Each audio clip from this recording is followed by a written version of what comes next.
103.8 Bravo Radio, the smoothest sound on radio. Bravo listeners, kembali lagi ketemu dengan saya di Hot Seat. Kali ini edisi bulan Maret nih Bravo listeners. Anda bersama saya Farah Tubagus dan juga untuk Mr. March, gitu. Mr. March, beliau ini adalah salah satu atlet Brazilian Jiu-Jitsu terdepan di Indonesia. Let's welcome Deddy Wigraha. Hai. Halo. Thank you sudah datang di Brava Radio. Thank you udah jadi Mr. March gue. Thank you for Gue senang having manggil me. cowok-cowok. Biasanya kan kalau cowok ngeliat cewek kan yang kayak oh ini apa kayak ada kalender gitu kan yang Miss Januari Februari. Kalau gue laki gue hey Mr. March. Jadi kalau teman-teman gue nanya gitu Mr. March lo siapa? Nah gitu. Okay. Jadi sekarang adalah lo Deddy. Oke. Okay. Dan kita tadi sempat off-air ngobrol-ngobrol tentang perjalanan karir, nggak awal perjalanan karir lo di Jiu-Jitsu karena kan Jiu-Jitsu itu sebenarnya is it only Brazilian Jiu-Jitsu atau memang ada tipe yang lain sih? Oh ya, jadi sebenarnya Jiu-Jitsu kan seperti kita tahu namanya Jiu-Jitsu itu sebenarnya dari bahasa Jepang yang artinya Jiu itu artinya gentle, Jitsu itu artinya art. Jadi gentle art gitu. Jadi gentle art. Ya, namanya kayak gitu ya. Jadi basically bela dirinya adalah yang asalnya emang dari Jepang gitu, Far. Jadi gimana ceritanya waktu itu bisa jadi Brazilian Jiu-Jitsu karena dulu pada awal tahun 1900 itu ada petarung dari dari Jepang, petarung Jiu-Jitsu dari Jepang yang namanya Mitsuyo Maeda. Waktu itu dia berimigrasi ke Brazil waktu itu ceritanya tahun 1900 dan dia bersahabat dengan satu keluarga keluarga orang Brazil namanya Gracie Gastão Gracie namanya dan kemudian karena dia merasa utang budi, kalau gue bisa ceritain story-nya dikit, jadi karena dia berasa utang budi, terus dia mengajarkan teknik Japanese Jiu-Jitsu ini ke anak-anaknya gitu, Pak. Jadi anak-anaknya ini ada 4 dan yang paling kecil namanya Helio Gracie itu yang orangnya tuh kurus, terus gampang sakit-sakitan dan pada saat dia mempelajari Brazilian Jiu-Jitsu Jepang ini dia ngerasa kayaknya ini banyak pakai tenaga ya. Yang dia bilang karena dia posturnya dia kecil dan segala macam, basically dia rubah prinsipnya sedikit lah. Jadi yang lebih banyak menggunakan leverage itu kayak kalau kita mau contohnya kalau kita mau dongkrak mobil, kalau kita nempatin posisi yang benar ya, mau orangnya itu segede apa atau apa, kita bisa ngalahin, kita bisa membalikan posisi atau bisa mengalahkannya lawan tersebut dengan menggunakan teknik dengan menggunakan leverage tersebut dan mengakhirinya dengan teknik kuncian itu ada apa? Kuncian tangan, kuncian kaki, kemudian ada kuncian bahu juga, dan atau juga dengan teknik cekikan atau cekikan leher seperti itu ya. Gitu. Dan itu kan asal mulanya mungkin dari Brazilian Jiu-Jitsu atau Jiu-Jitsu sendiri. Kalau lo sendiri ketertarikan lo akan this martial art itu dari mana? Jadi basically kalau martial art gue udah latihan dari kecil, dari umur 7 tahun udah suka latihan martial art. Dan kenapa gue waktu itu bisa tertarik sama Brazilian Jiu-Jitsu ini karena waktu gue di LA, gue di Los Angeles waktu itu gue nonton satu event pertarungan bebas lah, namanya Ultimate Fighting Championship. Waktu itu sampai sekarang kan masih ada nih kalau kita nonton di Fox Sports dan sebagainya itu masih ada. Jadi awalnya waktu itu UFC atau Ultimate Fighting Championship itu awalnya dulu agak berbeda sedikit dengan sekarang, karena kalau sekarang kita lihat udah pakai glove, udah pakai pelindung segala macam. Nah zaman dulu itu UFC itu masih pure, nggak ada berat badan, gitu ya, masih nggak ada weight class gitu-gitu, Far, nggak ada weight class, terus nggak ada no time limit. Jadi fightnya pokoknya siapa yang dia masuk cage, ya bener loh, ya udah pokoknya diaduin siapa yang kalah, yang KO yang kalau kena cekek, kalau tap sampai lawannya tap out, sampai tap out, ya baru dia stop gitu. Jadi waktu itu gue nonton event itu. Terus ya teman ngasih lihat nonton nih, lo harus nonton nih videonya kalau lo suka, gue belum bela diri gini. Terus ya udah gue nonton. Terus ternyata gue lihat waktu itu yang anaknya si Helio itu sendiri waktu itu yang tadi gue cerita, Pak. Namanya Royce Gracie, dia main di situ. Dia beratnya cuma 75 kilo, terus tingginya 180 cm. Dia lawan semua orang yang 100 kilo, 140 kilo dan dia kalahin dengan prinsipnya itu tadi. Dia melakukan, dia bertarung dengan jarak rapat, dia clinch lawannya, terus dia jatuhin lawannya ke bawah, dan dia ngalahinnya pakai teknik kuncian. Pasti selalu gitu. Jadi selama UFC pertama, UFC kedua, UFC ketiga, dan keempat waktu itu gue nonton, wah ini juaranya dia terus nih. Makanya terus dari situ gue pikir wah yaudah deh gue coba cari deh waktu itu tempat latihannya di LA kayak gitu. Mulainya sih dari situ. Jadi lu mulai dari situ. Yeah. Dan mungkin satu pertanyaan lagi sebelum kita break. Sebenarnya nih olahraga Brazilian Jiu-Jitsu ini sebenarnya kan seperti lo bilang tadi Gracie itu. Gracie dia beratnya 75, tingginya 180, dia bisa mengalahkan semua itu. Sebenarnya this type of martial art tuh bisa dilakukan oleh semua orang kah mungkin, atau a certain age atau certain body build atau gimana? Iya, jadi karena tadi yang gue bilang Helio-nya itu sendiri aja udah kecil dan si Hoist-nya sendiri juga orangnya kalau kita lihat badannya benar-benar nggak atletis lah, badannya biasa kurus-kurus segala macam, cuman ya karena dia mengandalkan teknik leverage itu dan dengan teknik-teknik kuncian yang ada di Brazilian Jiu-Jitsu itu, jadi untuk semua kalangan gue bilang bisa, entah itu buat pria, buat anak-anak, buat wanita pun juga bisa, karena Jiu-Jitsu itu sendiri lebih banyak main di bawah nih Far kalau kita lihat. Jadi sebenarnya bagus buat wanita untuk pencegahan pemerkosaan atau rape prevention. Jadi bisa kepake kayak gitu. Dan juga gue baru ngeliat di Instagram lo nih, kalau baru tahu juga nih, lo baru menjalankan Game Changer Jakarta Challenge, di mana lo menjadi vegan selama 6 minggu. Itu gimana rasanya? Dan setelah itu apa mungkin gak lo bisa jadi seorang vegan? Sampai sekarang gue masih nih. Masih juga. Cuman gue yang nggak gue jalanin sekarang. Gue udah makan, istilahnya gue pescatarian bilangnya. Jadi gue plant based, masih makan masih vegan, tapi gue occasionally makan ikan gue. Jadi fish aja, yang lain gue nggak makan kayak ayam dan daging nggak makan. Daging, dan sekarang gue nggak makan. Dan kenapa gue bisa ikut? Gue juga waktu itu mungkin kalau dari segi diet, pola makan gue emang dari dulu emang suka jaga makan sih. Sebenarnya tujuannya kayak gitu ya. Jadi tujuannya emang gue seneng kayak gitu, dan kebetulan nih ya Game Changers juga gue nonton waktu itu di Netflix. Gue bilang wow, ini bener nggak sih kayak gitu. Terus ternyata ya temen ajakin juga, mau nggak cobain Game Changers kayak gitu. Dan gue juga cukup penasaran waktu itu. Gue bilang bisa nggak sih badan gue, karena sebagian gue dengar banyak teman-teman gue, ada berapa orang lah itu pas dia langsung ganti kan. Kalau gue tuh istilahnya langsung ganti dari yang kan ada orang bertahap nih, misalnya dia biasa makan daging, gue itu yang gue mau tanya tuh sama lo tuh, lo transisinya tuh gimana? Nah gue waktu itu emang, dan banyak kan yang kayak gitu dari teman-teman gue yang gue lihat, dan waktu itu gue tuh langsung yang ganti gue kayak gitu. Cuman yang gue rasain cukup, yes, the first 2 weeks itu lumayan, maksudnya berat. Nggak berat sih sebenarnya, cuman badan gue justru lebih enakan banget dalam 2 minggu. Jadi 2 minggu tuh udah kerasa banget ya? Gue tuh berasa banget. Itu berat gue turun 4 kilo. Berat gue turun 4 kilo. Kemudian terus berat gue turun. Habis itu yang gue rasain lagi recovery gue terutama tuh Far. Jadi kalau gue habis secara lo olahraganya kan gila ya. Gue kalau udah habis, biasanya kalau malam kita latihan terus pagi-pagi tuh bangun tuh aduh badan tuh kayak digebukin 100 orang. Faktor U juga gak bisa dibohongin. Terus terang itu juga, itu yang jadi gue pikir, wah ini faktor U juga nih gue bilang. Nah pas itu gue dalam waktu 2 minggu tuh gue udah ngerasain kayak gila, gue bangun kok badan gak pegel-pegel kayak dulu ya. Jadi yang gue rasain sih itu satu. Terus jadi selain berat badan gue turun, kedua ya itu tadi recovery gue lebih bagus, terus digestion juga lebih bagus, dan pencernaan lebih bagus, itu udah pasti. Terus yang terakhir itu yang gue rasain lagi itu, gue nggak cepet capek. Justru gitu. Energi lo tinggi ya? Iya, energi gue justru jadi, gue kayak kalau sparring atau apa, gue pikir kok, makanya gue bilang, wah gue kok biasanya udah cuma 2 kali 3 kali gue udah aduh napas udah capek udah nggak mau. Sekarang nih kayak terus aja istirahat mungkin semenit atau terus main lagi.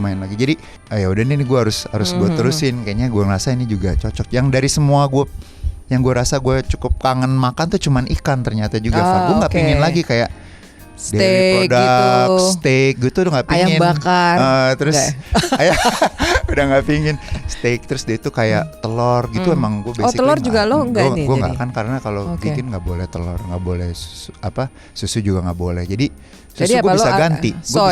Gue kalau ngopi, gue nggak suka ngopi hitam. Gue biasanya minum susunya gue ganti ya. Gue minum cappuccino atau apa, gue bisa pakai soy milk, gue bisa pakai almond milk kayak gitu-gitu Far. Jadi buat gue nggak ada kesulitan kalau untuk berhenti susu kayak gitu sih. Tapi mungkin kayak misalnya orang yang baru benar-benar kayak mungkin kayak gue nih, gue kan memang like Americans, we eat a lot of steak, you know, we have barbecues all the time. Cuman lo ada nggak kayak mungkin salah satu murid lo atau gimana yang benar-benar mulai dari kayak gue gitu yang lifestyle-nya udah makan apa aja lah ya gitu.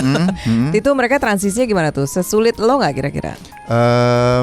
Karena kan lo kan emang dari dulu atlet kan emang disiplinnya tinggi kan. Iya, jadi gue sih dari yang gue lihat dari murid-murid yang latihan yang waktu itu gue pas lagi waktu ikut Game Changers, banyak juga sih yang langsung coba dia convert menjadi vegan karena gue bilang kita mau tanding nih, gue mau convert, dan mereka ngerasain sendiri hasilnya emang endurance-nya jadi lebih bagus. Tapi ada juga yang cocok-cocokan sih Far. Ada yang satu teman gue atlet juga, dia atlet maksudnya CrossFit segala macam aktif.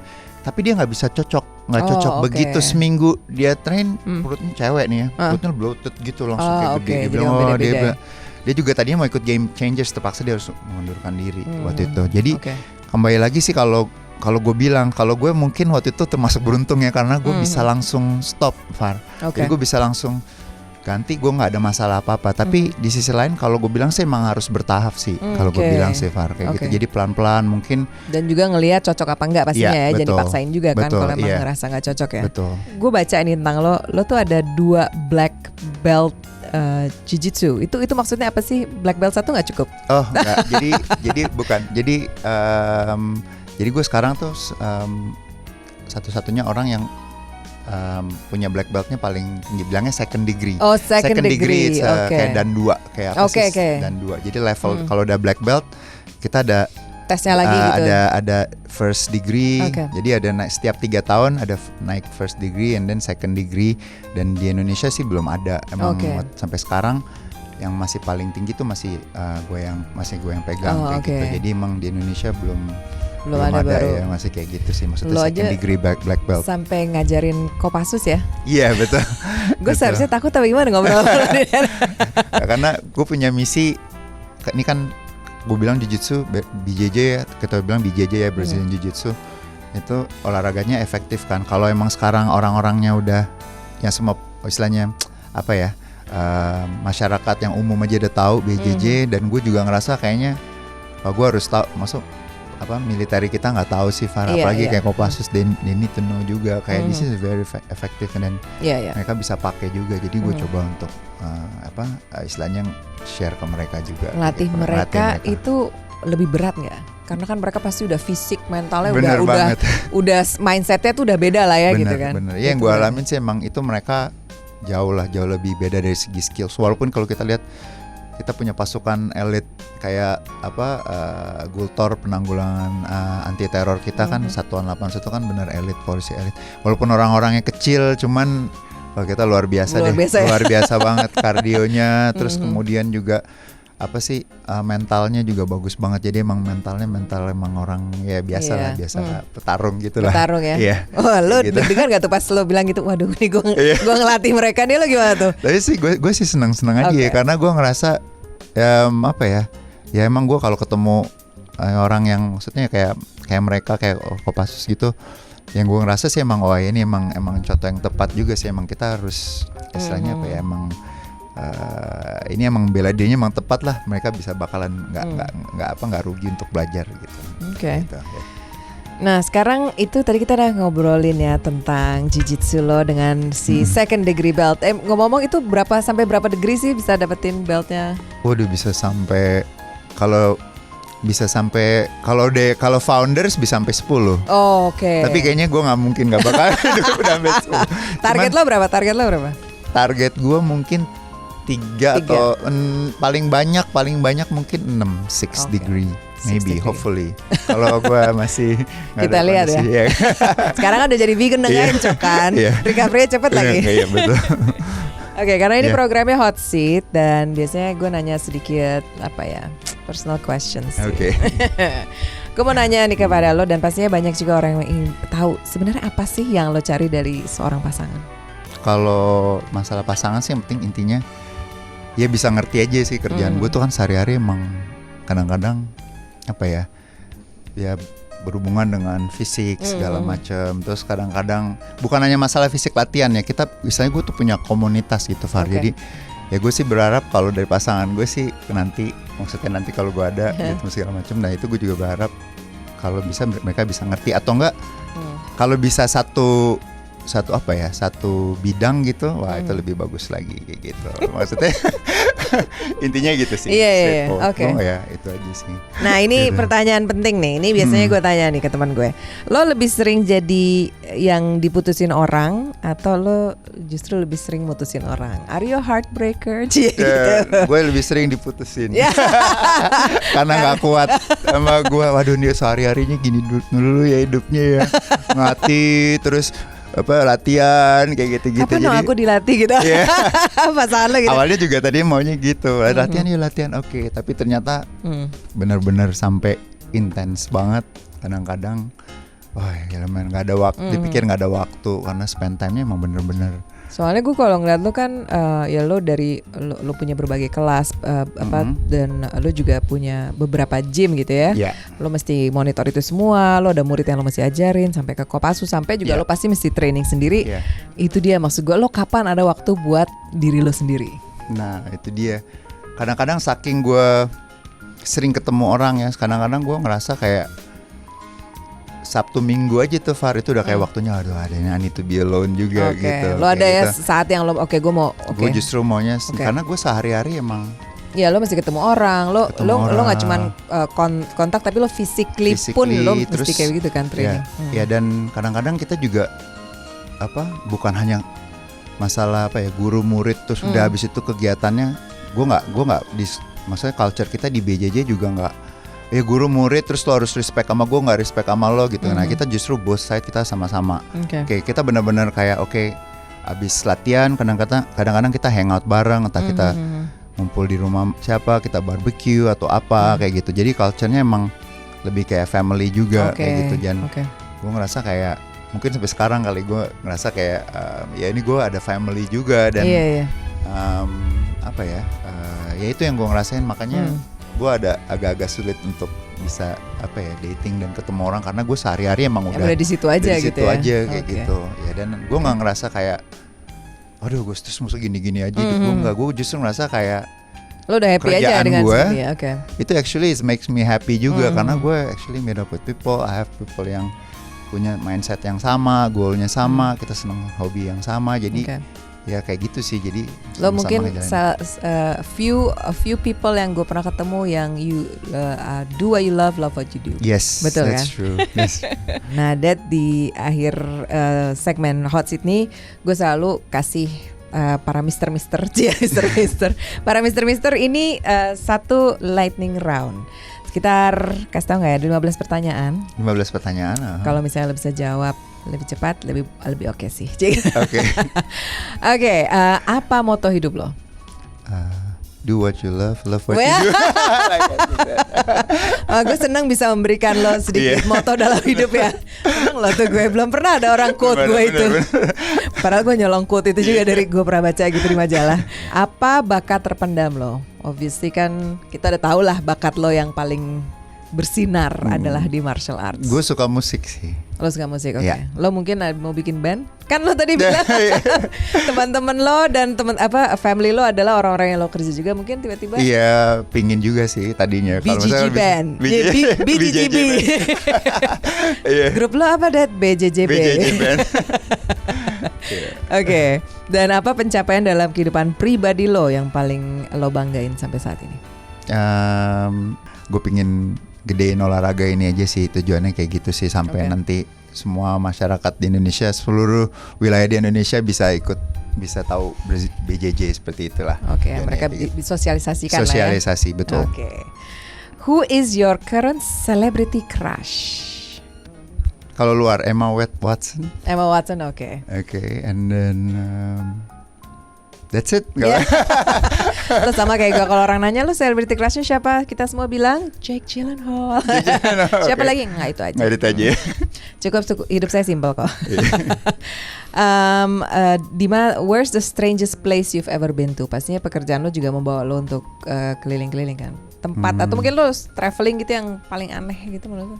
Waktu itu gue pernah ke Turkmenistan waktu itu. Nah itu gue ngerasa paling satu kota yang gue pernah pergi, yang gue bisa ngerasain waktu gitu gue tinggal di daerahnya yang bener-bener kayaknya wah modern banget tempatnya, kayak satu compound yang modern banget. Terus ternyata pas gue keluar dari satu daerah ternyata itu bisa kayak wah begitu jalan ternyata itu gurun pasir dan semua kayak gitu-gitu. It's pretty unik juga sih. Jadi ya itu satu daerah yang gue ngerasa gue nggak pernah bisa lupain sih. Turkmenistan menarik itu ya. Oke. Kapan pertama kali lo jatuh cinta? Waktu itu mungkin gue high school sih. Waktu itu gue my first love was in high school. Terus wih, berapa kali nih? Berapa kali jatuh cinta? My first love itu di high school ya. Waktu itu jadi waktu itu gue ya umur 16, 17 kayak gitu. Dan lo tadi bilang lo suka musik. Sering karaoke? Ya pernah berapa kali. Lagu wajib karaoke lo apa? Gue suka lagu U2. Lagu With or Without You. Wah, suara lo kayak gimana tuh? Coba bisa nyanyiin buat kita. Mau background musik mungkin ada kita di sini. Wah, kira berat juga ya With or Without You. Oke, boleh. Kalau lo bisa pilih satu lagu, mungkin lagu dari U2 gitu yang bisa menjadi soundtrack hidup lo, atau enggak U2 juga gak apa-apa sih. Kira-kira lagu itu apa? U2 juga One. Yes. I like that song too.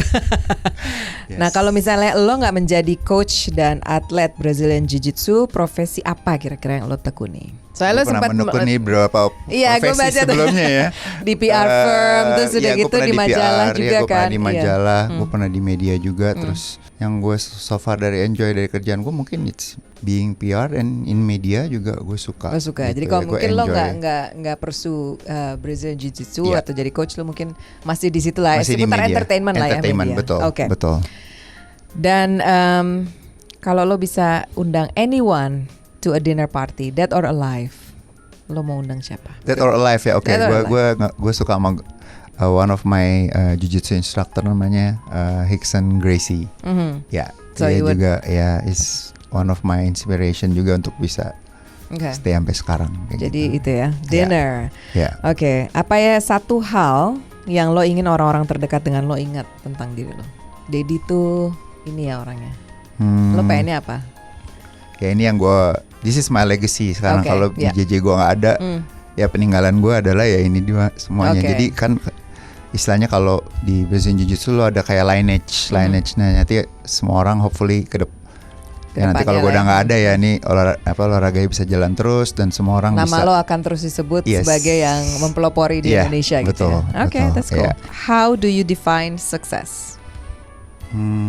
Success is not about money. Success it's kalau lo percaya sama passion lo, sama positive thinking, pasti jalannya akan ada kayak gitu sih. Jadi itu menurut lo success is defined by that ya. Yes. By fulfillment dalam hati lo, dan pastinya juga don't give up on what you're passionate about. Betul.